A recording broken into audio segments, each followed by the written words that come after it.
याच प्रकरणाच्या संदर्भात एक महत्त्वाची बातमी। सामाजिक कार्यकर्त्या अंजली दमानिया यांनी बीडचे जिल्हा शल्य चिकित्सक डॉक्टर अशोक थोरात यांच्यावर काही गंभीर स्वरूपाचे आरोप केले।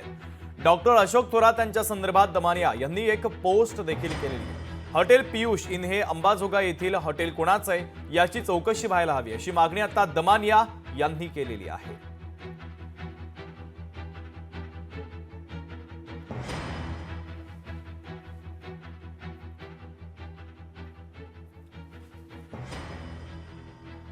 अगदी तर महत्त्वाची बातमी आपण पाहतोय। सामाजिक कार्यकर्त्या अंजली दमानिया यांनी बीडचे जिल्हा शल्य चिकित्सक डॉक्टर अशोक थोरात यांच्यावर गंभीर आरोप केलेले आहेत आणि या संदर्भात बोलण्यासाठी स्वतः सामाजिक कार्यकर्त्या अंजली दमानिया आपल्याशी जोडल्या जात आहेत।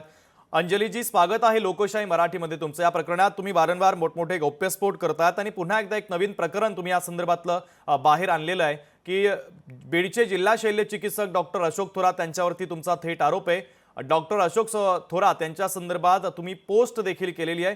हॉटेल पीयूष इन याचा उल्लेख तुम्ही केलेला, नेमकं हे सगळं प्रकरण काय आहे? नाही, कसं आहे की हा माझा आरोप नाही, ही माझी चिंता आहे आणि मला खरंच काळजी वाटते की संतोष देशमुख यांचे जे पोस्टमॉर्टम झालंय ते योग्य दिशेने गेलंय की नाही हा पहिला प्रश्न। आणि मग हे सगळे जे लोक आहेत ते कोण आहेत, कसे आहेत, त्यांच्याकडे असलेला पैसा जर योग्य मार्गाने आलाय की नाही, या सगळ्या चिंता जशी तुम्हाला वाटते तशीच मला वाटते।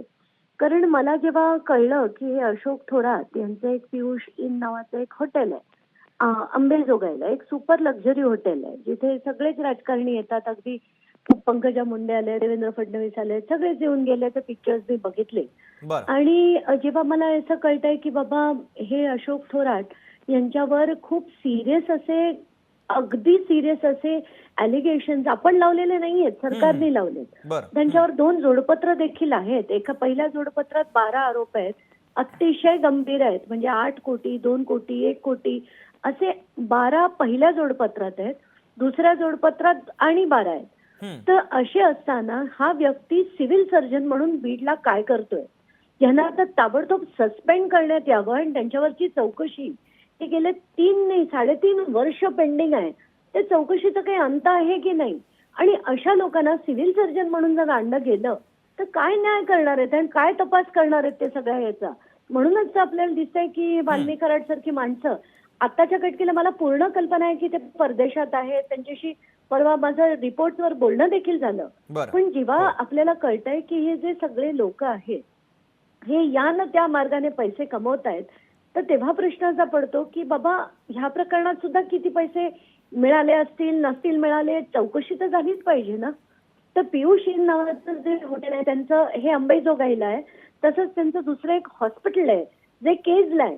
तर मग कुठून आला हा पैसा आणि त्याची चौकशी व्हावी, एवढीच माझी मागणी आहे। अगदी ठीक आहे अंजलीजी, तुम्ही लोकशाही मराठी सोबत संवाद साधला त्याबद्दल धन्यवाद।